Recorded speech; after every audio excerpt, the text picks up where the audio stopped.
சேலம் மாவட்டம் தாசநாயக்கன்பட்டியிலே அமைந்திருக்கக்கூடிய இந்த ஸ்ரீ சக்திகாளியம்மன் ஆலய திருவிழாவானது இன்றைய முகூர்த்த காலுடன் இன்றைய தொடங்கி நடைபெற்றுள்ளது.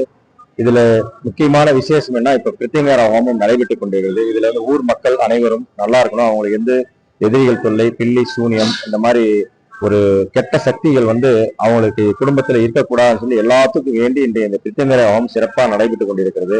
இதை தொடர்ந்து வருகிற 2ஆம் தேதி பால் குடம் எடுத்தல் நிகழ்ச்சி சிறப்பாக நடைபெறும்.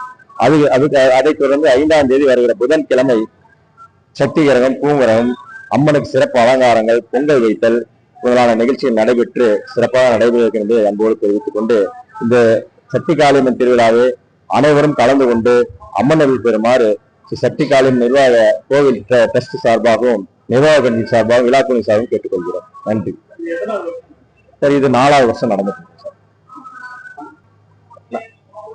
மதிய பிரித்திங்கர ஹோமம் எல்லாம் முடிஞ்சு அன்னதானம் பண்ணுவோம்.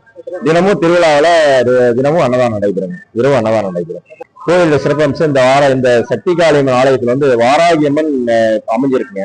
அது வந்து ரொம்ப சிறப்பு. அம்பாளுடைய படைத்தளபதி வாராகி அம்மன் சொல்லுவாங்க. அங்க இந்த ஆலயத்துல 2 பஞ்சமி, வளர்பிறை பஞ்சமி, தேய்பிறை பஞ்சமி, 2 மாதத்துல 2 பஞ்சமி மக்கள் சிறப்பா வந்து கலந்து கொண்டு அந்த பூஜை சிறப்பா நடைபெற்றுக் கொண்டிருக்கிறது. அந்த வாராகி அம்மன் வந்து யாருக்கும் எதிரிகள் அழிஞ்சு போயிடலாம் வேண்டக்கூடாது, நம்மளுக்கு நல்லா இருக்கணும், எதிரிகள் சொல்ல நம்மளுக்கு இருக்கக்கூடாது வேணா தாராளமா நம்ம வேண்டுதல் கொடுப்பாங்க. நம்பி நிறைய பேர் அங்க வந்து பூஜையில கலந்துக்கிறாங்க.